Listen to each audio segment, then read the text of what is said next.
Okay, so my passage starts from page 3 to page 5, and this is the very beginning of the book. The speaker is Jeanette, and we're the audience, and the occasion she's in the New York City taxi headed to a party. And throughout this whole passage, you'll hear a lot of pathos because you sympathize with her as well as her mom. So I chose this passage because I thought it was interesting how she begins telling how she saw her mom, and it ends with her mom telling her that she should tell people the truth. And so it kind of serves as an introduction to the rest of the story and how it came to be. So this is a frame narrative, and yeah, so I'm gonna start reading, and then as I go along I'll just stop and analyze parts of it.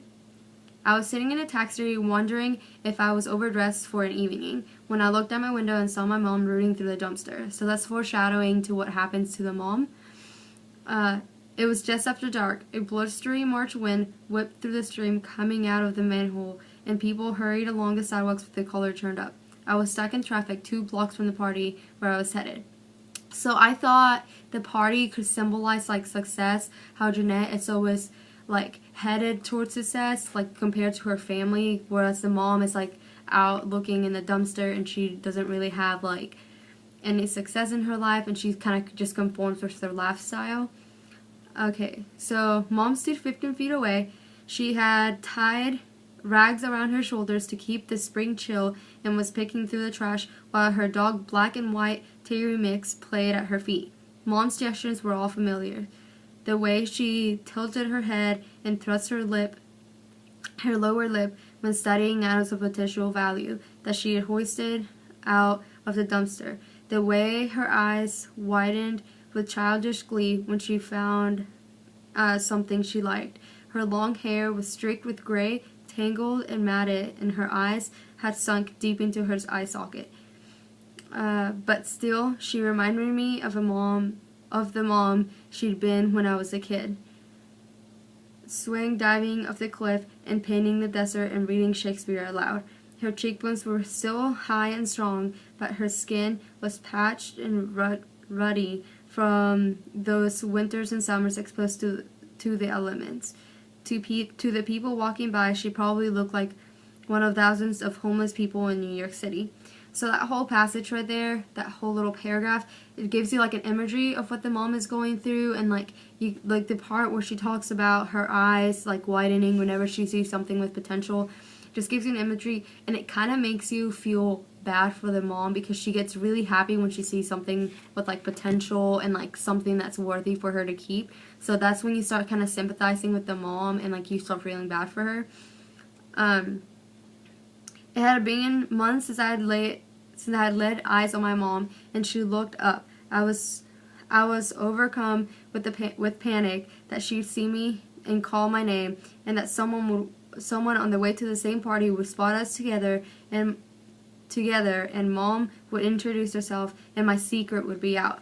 I slid down to my seat and asked the driver to turn around to take me home to Park Avenue. So right there where she says my secret would be out, and now she's slid down to her seat, it just kind of ironic, and it foreshadows to how, it's ironic because she can't really hide her past, and that's her family, and she was in that position before, so she shouldn't have to hide from her own family. Plus she's trying to kind of hide her past. And then the taxi pulled up in front of the building. The doorman held the door for me, and the elevator man took me up to my floor. My husband was working late, as he did most of the nights, and the apartment was silent, except for the click on my heels in the polished wood floor. I was still rattled by seeing my mom, the unexpectedness of coming across her, the sight of her rooting happily through the dumpster. I put some vividly on, hoping that the music would settle me down. So right there, where it says the sight of her rooting happily through the dumpster, is really ironic because she is usually when you think about someone looking through the dumpster, you don't think of them being happy. You think of them just doing that because they have to survive. But Janet's mom is doing it because it makes her happy, and that's the way she chooses to live her life.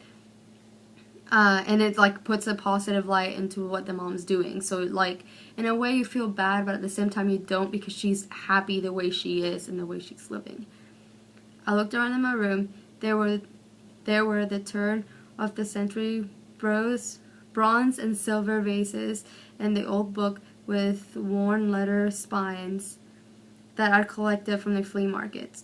There were the Georgian maps I'd had framed and the Persian rugs and the overstuffed leather armchairs I like to sink into at the end of the day.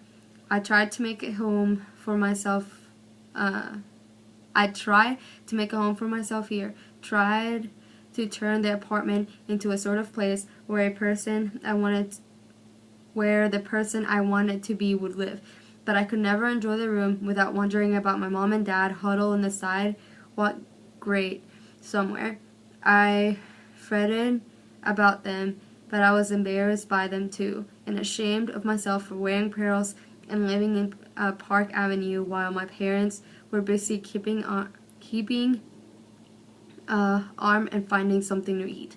So right here, I saw where she's saying, I felt ashamed of wearing pearls and living in Park Avenue. I thought that was like the pearls were symbolic of her success and how like the parents don't have pearls and stuff like that, so obviously they don't have success and they just like go around looking for stuff in the dumpster. And that, if you look on page,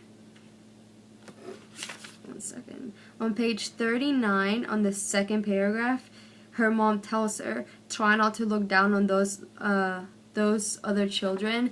And that's just kind of ironic because right now she's saying how she's ashamed and embarrassed of her family, and she's like saying how she doesn't want to see them like huddled by a grate. It just shows that she's looking down, and like it's really hypocritical because that's not like the value she grew up with. After ducking down in the taxi so my mom wouldn't see me, I hated myself. I hated my antiques, my clothes, and my apartment. I had to do something, so I called a friend of mom's and left a message. It was our system of staying in touch. It always took Mom a few days to get back to me, but when I heard from her, she sounded, as always, cheerful and casual, as though we'd had lunch the day before. I told her I wanted to see her and suggested to drop by the apartment, but she wanted to go to a restaurant. She loved eating out. So we agreed to meet to a lunch at a Chinese restaurant. Mom was sitting at a booth studying the menu when I arrived. She made an effort to fix herself up. She wore a bulky gray sweater with only a few light stains and a black Leatherman's shoes. She had washed her face, but her neck and temples were still dark with the grime. So, I mean, that's, once again, like, she's looking down at her mom and, like, the way she dresses and, I mean, just basically looking down at, like, how much effort she has to put into to, like, look nice. She waved enthusiastically when she saw me. "It's my baby girl," she called out. I kissed her cheek. Mom had dumped all the plastic packets of soy sauce and duck sauce and hot and spicy mustard from the table into her purse. Now she emptied a wooden bowl of dry noodles into it as well. "A little snack for later on," she explained. We ordered. Mom chose the seafood delight. "You know how much I love seafood," she said. She started talking about Picasso. She'd seen retrospective of his work and decided he was hungrily overrated. All the Cuba stuff was grimicky as far as she was concerned. He hadn't really done anything worthwhile after his rose period. "I'm wondering about you," she said. "Tell me what I can do to help you." Her smile faded. "What makes you think I need help?" "I'm not rich," I said, "but I have some money. Tell me what it is you need." So right here we can tell how like the mom just really doesn't want Jeanette's help and how she's really satisfied with her way she's leaving, because she says like, "What makes you think I need help?" Like obviously like to Jeanette's mom she feels like she is happy where she is and like she has the life she wants. So she doesn't really think that Jeanette should intervene with that. She thought for a moment. I can use an electrolysis treatment. Be serious. I'm serious. If a woman looks good, she feels good. So once again, like she's really happy, like conformed with her life. She doesn't really want to change anything, and for Jeanette to come in and try to fix it. Like, the mom just doesn't see a point to it because she's obviously conformed with her life. Come on, Mom. I felt my shoulders tighten up the way they invariably did during these conversations. I'm talking about something that could help you change your life, make it better. You want to help me change my life? Mom asked. I'm fine. You're the one who needs help. You got your values all confused. And once again, that ties back to that quote on page 39 where she says, don't look, like the mom tells her not to look down at people. And like, it just shows you how much like Jeanette has changed and how she's become really materialistic. And like, she thinks that by her giving her mom like materialist, like stuff she needs, like a room or like a bed and like a car, that she's gonna help her. But like, Jeanette's mom just doesn't want that. Like, she has her values and she doesn't, like, I guess Jeanette's mom's more confused of where Jeanette went wrong and lost all the values she grew up with. Mom, I saw you picking through the trash in East Village a few days ago. But people in this country are too wasteful. It's my way of recycling. She took a bite of her seafood delight. Why didn't you say hello? I was too ashamed, Mom. I hid. And then she said, Mom pointed her chopstick at me. You see, she said, right there. That's exactly what I'm saying. You're way too easily embarrassed. Your father and I are who we are, accepted. And then it says, and what am I supposed to tell people about your parents? Tell the truth, Mom said. That's simple enough. So I think that's kind of an introductory of like how she wants to like start the book, where the mom tells her, tell the truth about your parents. And I just think it's really interesting where it says, where she says, I was ashamed to like even say hi to my mom. It just shows that she wants to keep her past hidden. And in addition to that, like when she says, what am I supposed to tell people? And so this passage is important because it serves as an introductory to like how Jeanette goes back into her life and like explains like certain specific like events that happened that led to her family becoming poor and like her success. And yeah, so throughout this whole thing, we become to like sympathize with her mom, and we also become to sympathize with Jeanette because you kind of like she wanted to help her parents, but they didn't want to, but also her parents like believe that all her values were confused.